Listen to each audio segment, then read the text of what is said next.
এখানে আমাদের বিষয়টাই শ্বেতপত্রে কি কি আছে সেটা আমাদের দেখার বিষয় নয়। আমাদের ওলামায়ে কেরামকে যে ইস্যুতে বিশেষ করে 116 জনকে টার্গেট করা হয়েছে তার প্রথমটি ছিল দুর্নীতি। সেখানে উল্লেখ করেছে যে তদন্তে আমরা ধর্মান্ধ গোষ্ঠীর দুর্নীতির প্রমাণ পেয়েছি। তো দুর্নীতির সংজ্ঞা আমাকে দিতেই হবে। দুর্নীতির সংজ্ঞায়িত যদি নাই হই আমি, আমাকে দুর্নীতিবাজ বলাটাই বড় মিথ্যাবাদী। সেজন্য সে নিজে, ব্যারিস্টার নিজুম, মিথ্যাবাদীদের পক্ষ নিয়ে সে নিজে একটা বড় মিথ্যাবাদী হিসেবে তাকে প্রমাণিত করেছে। ব্যারিস্টার তুরিন আফরোজ, তাকে ভদ্রমহিলা বলাতে তার প্রেস্টিজে লেগেছে। আচ্ছা, ভদ্রমহিলা একটি ভালো বিশেষণ। তিনি কয়েকবার আমাকে বক্তব্যে মাওলানা বলেছেন, তিনি আমাকে ডক্টর আয়াতুল্লাহ আব্বাসী বলেননি। আমি কিন্তু সেটা মাইন্ড করিনি, কারণ মাওলানা হচ্ছে আমাদের নেতা। তিনি আমাকে নেতা বলে সম্বোধন করেছেন, সেখানে আমার তো আপত্তি থাকতে পারে না। ঠিক সেভাবে তাকে ভদ্রমহিলা বলেছি, তাতে তার আপত্তির মোটেও কারণ থাকতে পারে না। মূলত এখানে রুচিবোধের একটি বিষয় আছে। অনেক সময় ভালোটাও মানুষের কাছে ভালো লাগে না। এখন আসুন, এই নিজুম মজুমদার, সে তার বক্তব্য বলেছে, আমার কিছু বক্তব্য রেফারেন্স টেনেছে এবং বলেছে আমি মিথ্যাবাদী। প্রথমে সে স্পর্শকাতর একটি জায়গাতে আঘাত করেছে, এটাই তাদের চালান, আমরা মুক্তিযোদ্ধাদেরকে অপমান করেছি। সে কতটুক মুক্তিযুদ্ধের সাথে সম্পর্ক আমি জানি না। আমি ভেসে আসি নাই পাকিস্তান থেকে, ভারত থেকে, বাই বোন আমি বাংলাদেশি। এবং নারায়ণগঞ্জে মুক্তিযুদ্ধের সময় আমার দাদা হুজুর, আব্বা হুজুরের যে কি ভূমিকা ছিল মুক্তিযুদ্ধের পক্ষে, তার সাক্ষী দেবার মতো কয়েক হাজার লোক এখনো নারায়ণগঞ্জ, সিদ্দিরগঞ্জ, পাঠানটুলিতে বেঁচে আছে। আমার দাদা হুজুর, আব্বা হুজুরের কারণে পাক বাহিনী পাঠানটুলি এরিয়াতে ঢুকতে পারেনি, একটি ঘরে আগুন লাগাতে পারেনি, কাউকে হত্যা করতে পারেনি। আমি যদিও দাবি করি না, তবে বলতে পারি আমি মুক্তিযোদ্ধাদের সন্তান। ফ্যাক মুক্তিযোদ্ধা নয়, রিয়েল মুক্তিযোদ্ধাদের সন্তান। জঙ্গি শব্দের ব্যাখ্যা আমি দিয়েছি। নিজুম মজুমদারের আবিধানিক জ্ঞান কতটুকু আছে আমি জানি না, তাকে বলবো আমি অভিধানগুলো ভালো করে পড়তে। আমি জঙ্গি বিমানের উদাহরণ দিয়েছি, তারপরে যোদ্ধাদের কথা বোঝাতে যে বলেছি জঙ্গি। সেটা একটা বিষয়, সে বিষয়টি বুঝার জন্য কিছু প্রজ্ঞার প্রয়োজন হয়। আমি মুক্তিযোদ্ধাদেরকে অপমান করিনি, মুক্তিযুদ্ধের অপমান করিনি। তারপর সে বলেছে আমি যে আল্লাহর কোরআন, কোরআনের মাহফিল সকল দলের মুসলমানের মাহফিল। আপনাদেরকে স্পষ্ট বলছি, কোন মুসলমানের ভুল ত্রুটির কারণে, অবিবেচনা প্রসূত কোন সিদ্ধান্তের কারণে কোরআনের মাহফিল যদি বন্ধ হয়, সারা জিন্দিগি সে কাফারা আদায় করা সম্ভব হবে না। হবে? আসুন, খুব কম সময়ে আমরা কিছু নসিহত শুনি। আজকে বেশি সময় নাই, কম সময়ে বেশি কথা শুনব। আসেন আমার সাথে পড়েন। আউযু বিল্লাহি মিনাশ শাইতানির রাজীম। বিসমিল্লাহির রাহমানির রাহিম। اليوم أكملت لكم دينكم وأتممت عليكم نعمتي ورضيت لكم الإسلام دينا صدق الله العظيم পড়ুন صدق الله العظيم وصدق رسوله النبي الكريم ونحن على ذلك من الشاهدين والشاكرين والحمد لله رب العالمين। আল্লাহ পাক কোরআন কারীম সূরা মায়দাতে ইরশাদ করেছেন, আল ইয়াওমা আকমালতু লাকুম দীনাকুম, আজকের এই পবিত্র দিনে আমি তোমাদের জন্য তোমাদের দ্বীনকে পরিপূর্ণ করে দিলাম। ওয়াতমামতু আলাইকুম নি'মাতি, আর তোমাদের উপর আমার নেয়ামতকে পরিসমাপ্ত করলাম। সুবহানাল্লাহ বলবেন না? সুবহানাল্লাহ। ওয়া রাদিতু লাকুমুল ইসলাম দীনা, আর সন্তুষ্ট চিত্তে আমি ইসলামকে দিন হিসেবে মনোনীত করলাম। এতে আপনারা খুশি? কিন্তু যতটুকু খুশি হওয়া দরকার ততটুকু হতে পারেন নাই, কারণ অর্থ বুঝেন না। এই খবরটা যে কত বড় খুশির খবর, আমি একটা হাদিস শোনাচ্ছি। আব্দুল্লাহ বিন আব্বাস রাদিয়াল্লাহু তাআলা আনহুমা, আল্লাহ রসুলের চাচাতো ভাই, তিনি একদিন এই আয়াত তেলাওয়াত করতেছিলেন, আর ওনার সামনে বসা ছিল কিছু ইহুদি। এই আয়াত শুনেই মদিনা মুনাওয়ারাতে ইহুদিদের সবচেয়ে বড় আলেম ছিল কাবুল আহবার, কি না? সে দাঁড়িয়ে গেছে এই আয়াত শুনে, আর সে বলতে লাগলো, লাউ নাযালাত হাযিহিল আয়াতু আলাইনা লাত্তাখাযনা যালিকাল ইয়াওমা ঈদা। আল্লাহর কসম, এত সুন্দর আয়াত আল্লাহর কোরআনে আছে আমি জানতাম না। যদি আমাদের নবী মুসার উপর এইরকম আয়াত নাজিল হতো, আল্লাহর পবিত্র সত্তার কসম, আয়াত নাজিলের দিনটাকে আমরা ঈদের দিন বানায় ফেলতাম। কিসের দিন বানাতাম? ঈদের দিন। আব্দুল্লাহ বিন আব্বাস কি জবাব দিয়েছে? সুবহান। আব্দুল্লাহ বিন আব্বাস জবাব দিয়েছেন, ক্বালা ওয়াল্লাহি ইন্নাহা নাযালাত আলা রাসূলিল্লাহি সাল্লাল্লাহু আলাইহি ওয়াসাল্লাম ফি ইয়াউমি ঈদাইন, ইয়াউমি আরাফাতা ওয়া ইয়াউমি জুমুআ। আব্দুল্লাহ বিন আব্বাস জবাব দিয়েছেন, আল্লাহর কসম রে ইহুদি, তুমি জানো না এই আয়াত আল্লাহর নবী মুহাম্মদ সাল্লাল্লাহু আলাইহি সাল্লামের উপর এমন একদিন নাজিল হয়েছে যেই দিন ডবল ঈদ হয়েছে। দিনটি ছিল আরাফার দিন, হজের দিন, দিনটি ছিল শুক্রবার। সুবহান। এই আয়াত নাজিল হয়েছে এমন একদিন যেদিন দুই ঈদ হয়েছে। সুবহান। তাহলে এর চেয়ে বড় খুশি আর কিছু আছে? আল্লাহ বললেন, মুহাম্মদ সাল্লাল্লাহু আলাইহি সাল্লাম, আপনি বলে দেন বিশ্ববাসীকে, আজকের আরাফার এই পবিত্র দিনে আমি ইসলামকে পরিপূর্ণ করে দিলাম। ইমাম খাজেন তাফসির খাজেনে রেখেন, আল্লাহর হাবিব মুহাম্মদ সাল্লাল্লাহু আলাইহি সাল্লাম ১৫০০ বছর আগে দুনিয়া থেকে বিদায় নিয়ে আল্লাহর সাথে মিলিত হয়ে যাওয়ার ৮১ দিন আগে এই আয়াত নাজিল হয়েছে। কতদিন আগে?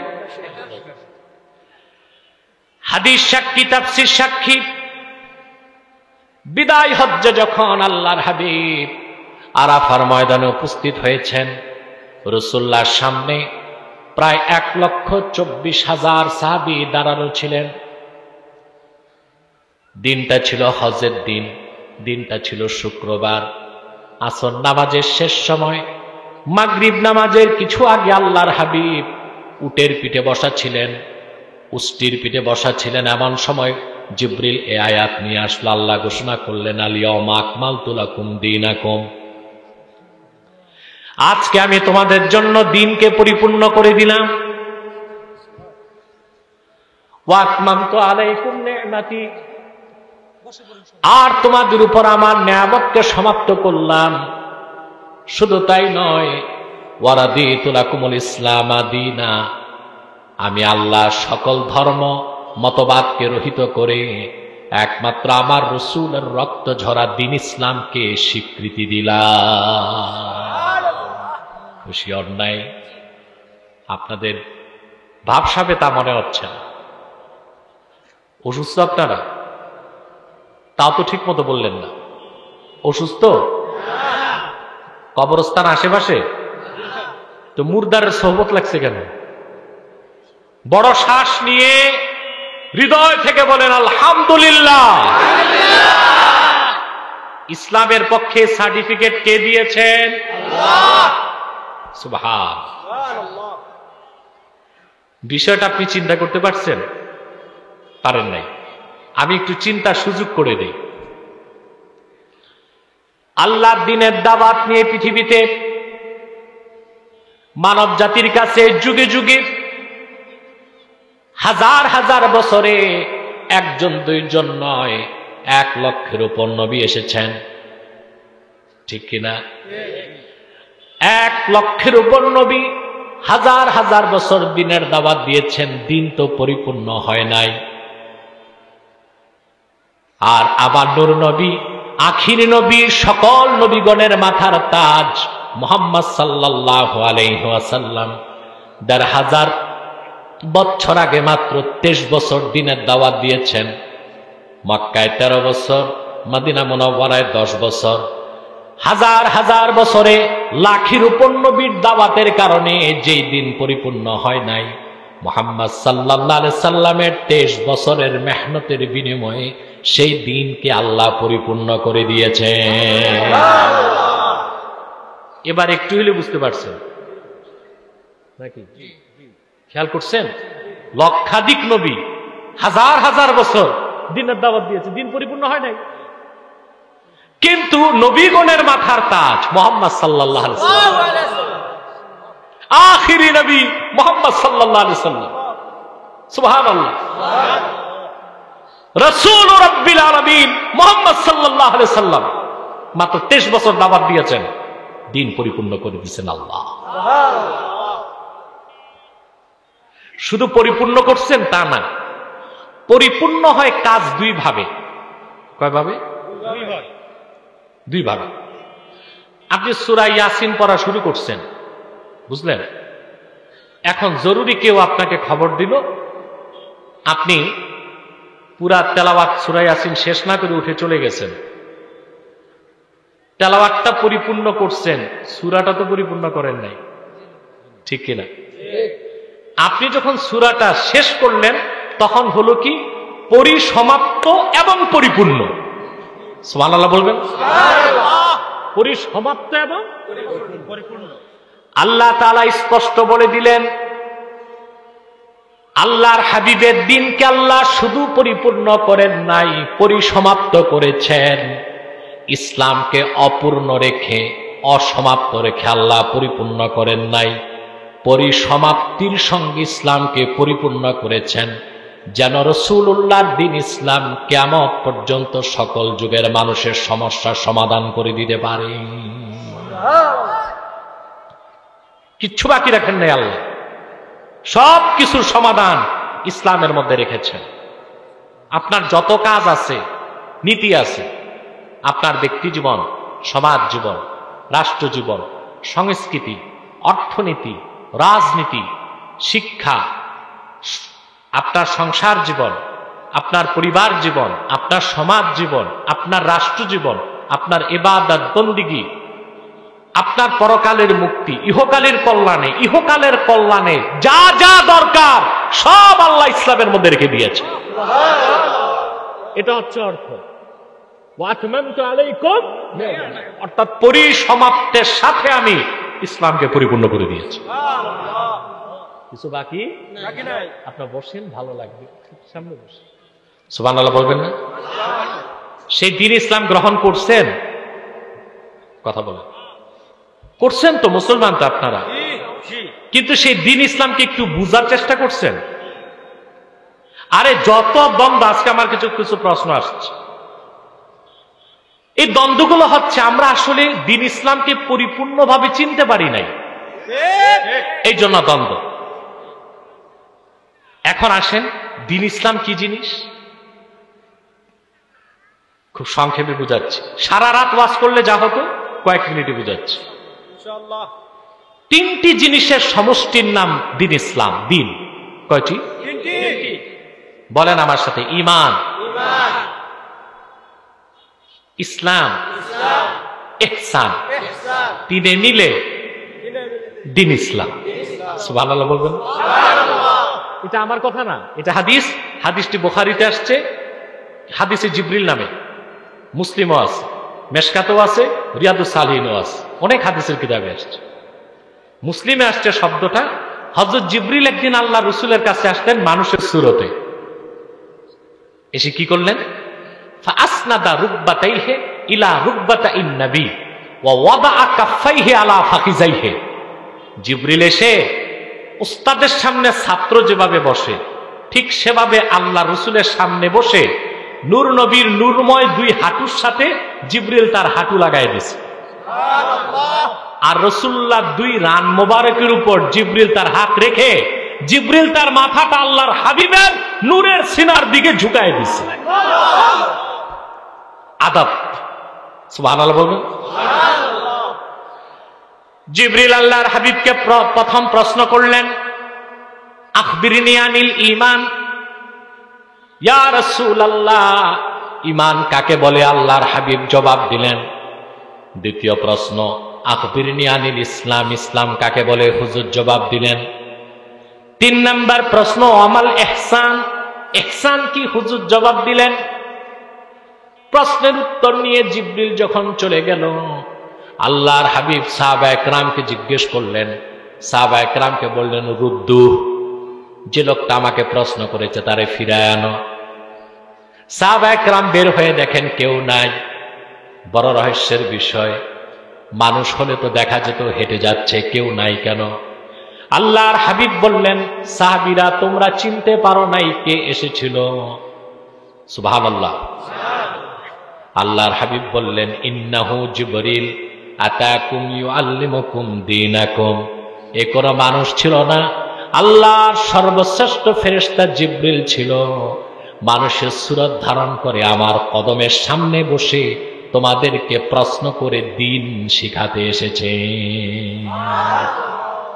এই হাদিসের ব্যাখ্যায় আল্লামা বদরুদ্দিন আইনি উমদাতুল কারি শারহু সহিহুল বুখারীতে লেখেন, ইন্নাল ঈমান ওয়াল ইসলামা ওয়াল ইহসানা ফামাজমুউ হাযিহিস সালাসাতিদ দ্বীন। ঈমান, ইসলাম, ইহসান, এই 3টা মিলে হলো দ্বীন ইসলাম। একটা না, 3টা মিলে ঈমান, ইসলাম, ইহসান। 3টার ব্যাখ্যা করতে হবে, নয়তো আলোচনা বুঝবেন না। প্রথম হচ্ছে ঈমান। ঈমান কাকে বলে? আমি যদি এখন থেকে বলতে থাকি দিন যে রাত যে ফজর হবে, ঈমানের সংজ্ঞা শেষ করতে পারবো না। তবে আমার কাছে এমন একটা সংজ্ঞা আছে যে সংজ্ঞার পরে আর সংজ্ঞাও লাগবে না। সবাই তো সুবহানাল্লাহ বললেন না? আপনাদের সবার মাথায় টুপি নাই, তাতে কি জবান তো আছে? কথা বলেন। হ্যাঁ, আপনাদের এলাকার লোকের টুপি পড়ার অভ্যাস কম না? না, টুপিটা পরবেন, টুপি মাথায় রাখবেন সবসময়, দেখতে তো ভালো লাগে। আর যাদের মাথা টাক, সাফা চাট, মাথা স্টেডিয়ামের মতো সাফ, কিচ্ছু নাই, তাদের তো আরো বেশি করে টুপি পরা দরকার। কি বলে? সংজ্ঞাটা আমার না, সংজ্ঞা দিয়েছেন ইমাম আবু হানিফা রাহমাতুল্লাহ। এমন এক সংজ্ঞা যার পরে আর সংজ্ঞা নাই। ইমাম আজম ইমানের সংজ্ঞায় লেখেন, আল ঈমানু হুয়া মুজাররাদু তাসদীকিন নবী মুহাম্মদ সাল্লাল্লাহু আলাইহি ওয়াসাল্লাম বিমা জাআ বিহি মুহাম্মাদুন সাল্লাল্লাহু আলাইহি ওয়াসাল্লাম উলিমা জারুরাতান। ইমাম আবু হানিফা বলেন, শুধু আমার আল্লাহর রাসূল মুহাম্মদ সাল্লাল্লাহু আলাইহি ওয়াসাল্লামকে বিশ্বাস করার নাম হলো ঈমান। তার মানে আল্লাহর হাবিব মুহাম্মদ সাল্লাল্লাহু আলাইহি ওয়াসাল্লাম ১৫০০ বছর আগে আল্লাহর পক্ষ থেকে যা কিছু এনেছেন, যা কিছু বলেছেন, যা কিছু করেছেন, তার সবটুকুন বিনা প্রশ্নে বিশ্বাস করার নাম হলো ঈমান। আল্লাহর হাবিব আল্লাহর কাছ থেকে যা কিছু এনেছেন তা হলো কোরআন, যা কিছু বলেছেন তা হলো হাদিস, যা কিছু করেছেন তা হলো সুন্নাত। কোরআন, হাদিস, সুন্নাতকে বিনা প্রশ্নে অক্ষরে অক্ষরে বিশ্বাস করার নাম হলো ঈমান। আর সংজ্ঞা লাগবে? এই ঈমান আনলে আপনি মুমিন। মুমিন হবার পর ইসলাম। ভালো করে খেয়াল রাখবেন, ঈমান নাই, ইসলামে ঢুকার কোনো সুযোগ। একটা কথা মনে রাখবেন, এই কোরআন শরীফের কোথাও আমার আল্লাহ তাআলা কাফের মুশরিককে ইসলামে প্রবেশ করতে বলেন নাই, মুসলিম হতে বলেন নাই, মুমিনকে বলেছেন। কাফের মুশরিককে বলেছেন ঈমান আনো, আর ঈমানদারকে বলেছেন ইসলামে ঢুকো। বুঝেন নাই? কাফের মুশরিককে কি বলেছেন? ঈমান আনো। আর ঈমানদারকে বলছেন ইসলামে প্রবেশ করো। প্রমাণ আল্লাহ রাব্বুল আলামিন বলেন, ইয়া আইয়ুহাল্লাযীনা আমানুত্তাকুল্লাহা হাক্কা তুকাতিহি ওয়া লা তামুতুন্না ইল্লা ওয়া আনতুম মুসলিমুন। হে ইমানদারগণ, হে মুমিনগণ, তোমরা আল্লাহকে যথাযথ ভয় করো আর মুসলমান না হয়ে মৃত্যুকে আলিঙ্গন করো না। কাফেরকে বলেছেন ঈমান আনো, মুমিনকে বলেছেন মুসলিম হও। কাফেরকে বলেছেন ঈমান আর মুমিনকে বলেছেন ইসলামে ঢুকো। সুবহানাল্লাহ বলবেন না? সুবহানাল্লাহ। আল্লাহ রাব্বুল আলামিন একই কথা সূরা বাকারা 208 নম্বর আয়াতে বলেন, ইয়া আইয়ামানু দুখুলু ফিস-সিলমি কাফা ওয়া লা তাত্তাবিউ খুতুওয়াতিশ শাইতান ইন্নাহু লাকুম আদুউম মুবিন। আল্লাহ রাব্বুল আলামিন বলেন, ঈমানদারগণ, মুমিনগণ, তোমরা পরিপূর্ণভাবে ইসলামে প্রবেশ করো। ওয়ালা তাত্তাবিউ খুতুওয়াতিশ শাইতান, শয়তানের পদাঙ্ক অনুসরণ করো না। ইন্নাহু লাকুম আদুউম মুবিন, নিশ্চয়ই সে তোমাদের প্রকাশ্য শত্রু। কথা বুঝতে পেরেছেন? আল্লাহ কি কাফের মুশরিক ইসলামে ঢুকতে বলছেন না মুমিনকে? ঈমান এনে মুমিন, ইসলাম গ্রহণ করে মুসলিম। ঈমানের সংজ্ঞা পাইছেন? কোরআন, হাদিস, সুন্নাহ চোখ বন্ধ করে পুরা বিশ্বাস করতে হবে, এটা ঈমান। এটার নাম কি? ঈমান। আল্লাহর কোরআনের 6666 খানা আয়াতের একটি আয়াতের একটি শব্দের একটি অক্ষরকে কেউ যদি অস্বীকার করে, সেই ব্যক্তি বেঈমান, তার নাম কাফের। আর যে ব্যক্তি পুরা কোরআন, হাদিস ও সুন্নাহকে বিশ্বাস করবে, তার নাম মুমিন। ঈমানের সংজ্ঞা পেয়েছেন? জিটা জোরে বলেন। নির্বাচনী মাইকগুলো বন্ধ করা যায় না? না না, ওখানে যে তাদেরকে হিট করবেন না, আদরে বুঝাবেন, ভাই মাহফিল হচ্ছে, এখানে হইচই করো না। আবার আপনি একটা কিছু করবেন, প্রতিপক্ষ আবার রাজনৈতিক রূপ দিয়া গোলমাল লাগাই দিবে, এই সুযোগ দিয়েন না। তাকে আদর করে বুঝান, ভাই তোমার প্রার্থীর ঘোষণা সারাদিন রাত দেওয়া যাবে, 8-10-15 মিনিট পর তো মুনাজাত, তারপর তুমি করো। আদর করে বুঝাই দেন। যান, দুইজন যান। কথা বুঝতেছেন ভাই? কথা শুনতেছেন? তাহলে ঈমান বুঝলেন, এবার ইসলাম। ইসলাম কাকে বলে? ইমাম রাজি তার তাফসীর কাবীরে লেখেন, ওয়া আসলুহু মিনাস সিলমে হুয়াল ইনকিয়াদুজ যাহির মা শারতে ইনকিয়াদিল বাতিন। ঈমান আনার পরে মহান আল্লাহর হুকুমের সামনে আত্মসমর্পণ করার নাম হলো ইসলাম। ঈমান বাদ দিয়া না, ঈমান আনার পরে মহান আল্লাহর সমস্ত বিধানকে, হুকুমকে ও আল্লাহর হাবিব মুহাম্মদ সাল্লাল্লাহু আলাইহি সাল্লাম উনি যে শরীয়ত, যে বিধান দিয়েছেন, তার সামনে বিনা প্রশ্নে মস্তক নত করে গ্রহণ করার নাম হচ্ছে ইসলাম। ঈমান শুনলেন, তারপর কি শুনলেন? ইসলাম। 3 নম্বর ইহসান। ইহসান। ইহসান কি? রাসূলুল্লাহকে জিজ্ঞেস করা হয়েছে, হুজুর ইহসান কি? আল্লাহর হাবিব জবাব দিয়েছেন, আন তা'বুদাল্লাহ কান্নাকা তারাহু ফাইন লাম তাকুন তারাহু ফাইন্নাহু ইয়ারাক। তুমি আল্লাহর ইবাদত করবে এমন ভাবে যেন তুমি আল্লাহকে দেখছো, আর যদি এই মালাকা অর্জন করতে না পারো, অবশ্যই মনে রাখবা তোমার মালিক আল্লাহ তোমাকে দেখেন। এর নাম ইহসান। এই ঈমান, ইসলাম, ইহসান তিনে মিলে দিন ইসলাম। আল্লাহ সেই দ্বীনের কথা বলেছেন। আল্লাহ তাআলা তিনটা। আল্লাহ তাআলা এই দ্বীনের কথা বলেছেন, আমি তোমাদের জন্য দ্বীনকে পরিপূর্ণ করে দিলাম, তোমাদের উপর আমার নিয়ামতকে পরিসমাপ্ত করলাম। ওয়ারাদিতু লাকুমুল ইসলাম দীনা, আর একমাত্র ইসলামকে দ্বীন হিসেবে মনোনীত করলাম। এবার দ্বীন ইসলামের পরিচয় পেয়েছেন? তাহলে আজকে যে আসছেন, কি বার্তা নিয়ে বাড়ি যাবেন পাইছেন? আমাদেরকে পুরাপুরি ঈমান আনতে হবে কোরআন হাদিসের উপর। আল্লাহ তার রাসূল সাল্লাল্লাহু আলাইহি সাল্লামের সমস্ত বিধান মাথা পেতে নিতে হবে, এটা ইসলাম। আর সমস্ত আমল করবেন আল্লাহর সন্তুষ্টির জন্য, এটা ইহসান।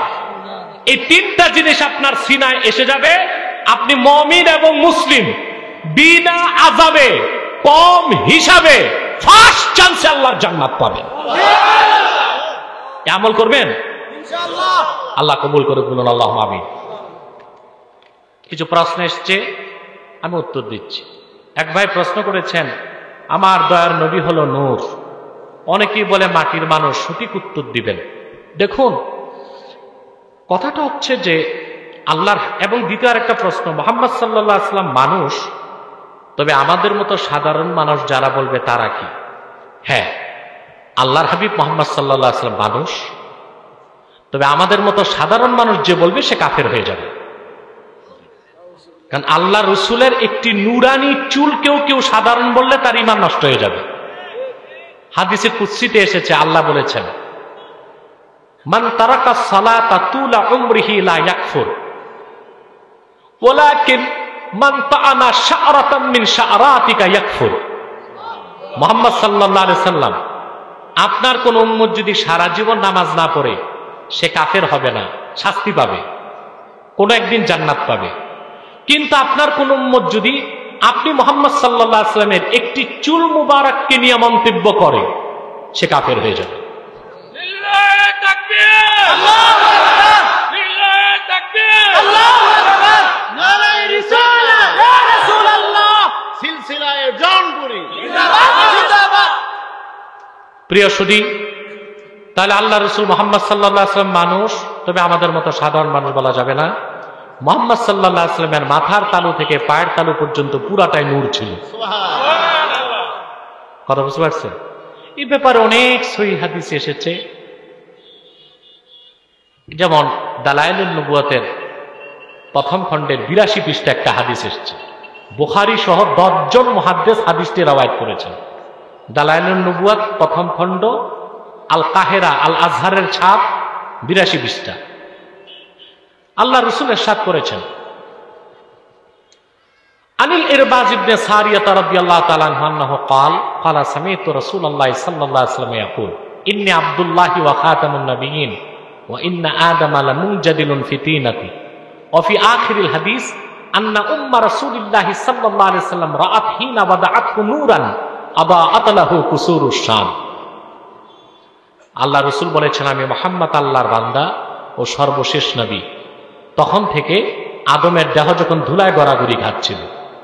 হাদিসে শেষে এসেছে, আল্লাহ রাসূল মুহাম্মদ সাল্লাল্লাহু আলাইহি ওয়াসাল্লাম ১৫০০ বছর আগে মক্কাতুল মুকাররমায় মা আমেনার ঘরে, মা আমেনার নূরময় রেহেম থেকে যখন তাশরিফ নিয়ে এসেছেন, মা আমেনা দেখেছেন আল্লাহ রাসূল মুহাম্মদ সাল্লাল্লাহু আলাইহি ওয়াসাল্লামের জিসিম মোবারক থেকে একটা নূর বের হয়েছে।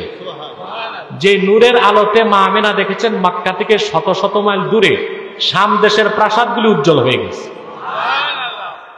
হ্যাঁ, রাসূলুল্লাহ নূরের ব্যাপারে কিছু মওযু হাদিস আছে, তা বাদ দিতে হবে, কিন্তু নূরের ব্যাপারে সহিহ হাদিস তো বিশ্বাস করতেই হবে। আমরা জনপুর ফুরফুরা আহলে সুন্নাত আহলে হক বলি যে আল্লাহ রাসূলের নূর হচ্ছে খালকি নূর, খালেক হচ্ছেন আল্লাহ। খালেক কে? আল্লাহ। আমরা জাতি নূর বলি না। আল্লাহ রাসূল সাল্লাল্লাহু আলাইহি ওয়াসাল্লামের নূরকে, মুহাম্মদ সাল্লাল্লাহু আলাইহি ওয়াসাল্লামের নূরকে আল্লাহ তাআলা সৃষ্টি করেছেন আরশ, কুরসি, লৌহ কলম সৃষ্টিরও আগে।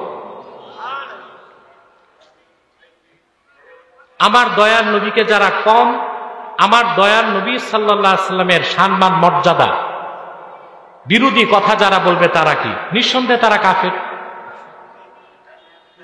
যারা সিরাত মানে কিন্তু মিলাদ মানে না, তাদের অবস্থা কি দেখুন। সিরাত যার, মিলাদ তার। সিরাত অনুসরণের বিষয়, মিলাদ স্মরণের বিষয়।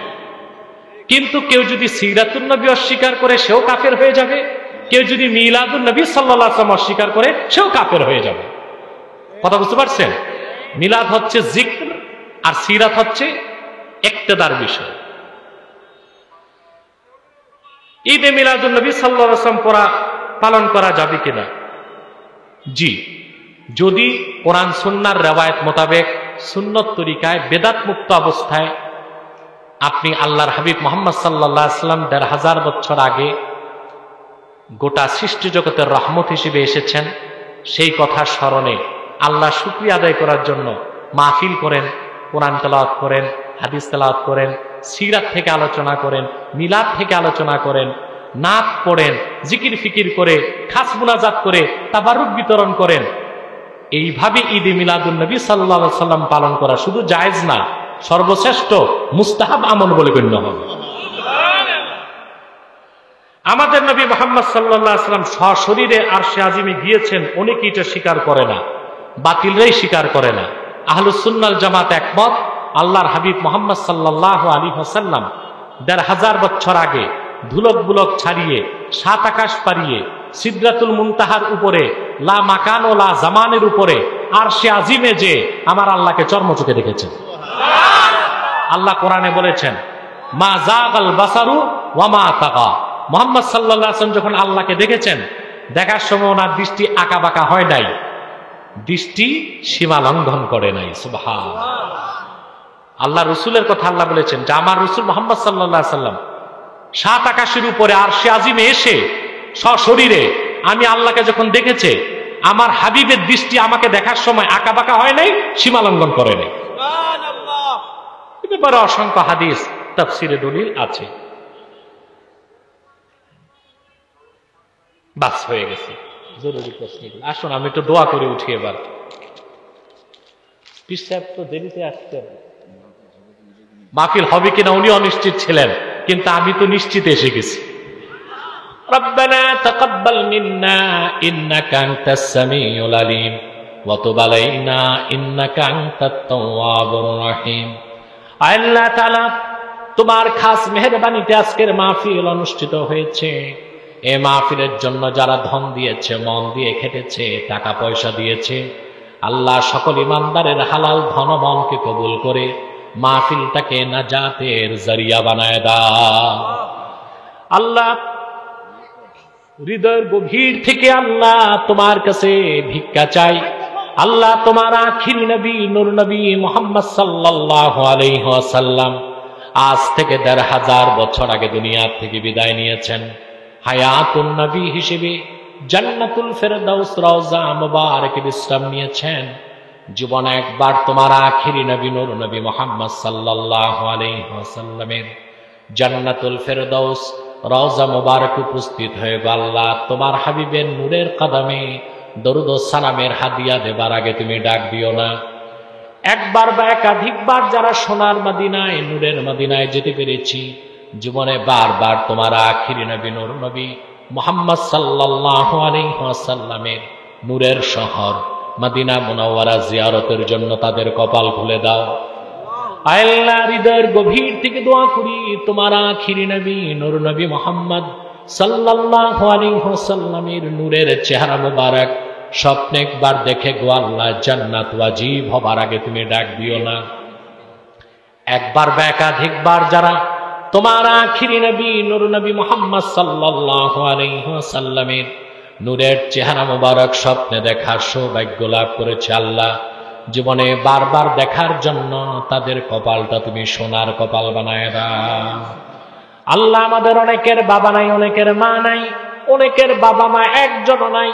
যত মানুষের বাবা মা দুনিয়া থেকে বিদায় নিয়েছে ইমানের সাথে, তাদের কবরকে তুমি জান্নাতের বাগান বানায় দাও। আল্লাহুম্মা ইন্না নাতাওয়াসসালু ইলাইকা বিওয়াসিলাতি হাবিবিকাল মুহতারাম নবিকাল খাতিম সাইয়্যিদিনা ইমামিনা মুহাম্মদ ইবনে আব্দুল্লাহি নবিয়্যিল্লাহি রাসূলিল্লাহি সাল্লাল্লাহু আলাইহি ওয়াসাল্লাম আল্লাযী আকমালতা বিহি কসরান নুবুওয়া ওয়া হাকামতা লা নাবিয়্যা বা'দা ওয়া আ'লানতা ফিল কুরআনি বিল বুরহান আন্না মুহাম্মাদান সাল্লাল্লাহু আলাইহি ওয়াসাল্লাম খাতামুন নাবিয়্যিন ওয়াল মুরসালিন ক্বাবলা 15 মিআতি সানা ওয়া সাল্লাল্লাহু তাআলা আলা খায়রি খালকিহি নাবিয়িনা মুহাম্মাদিন নূরিল্লাহ ওয়া আলা আলিহি ওয়া সাহবিহি আজমাইন বিরহমাতিকা ইয়া আরহামার রাহিমিন।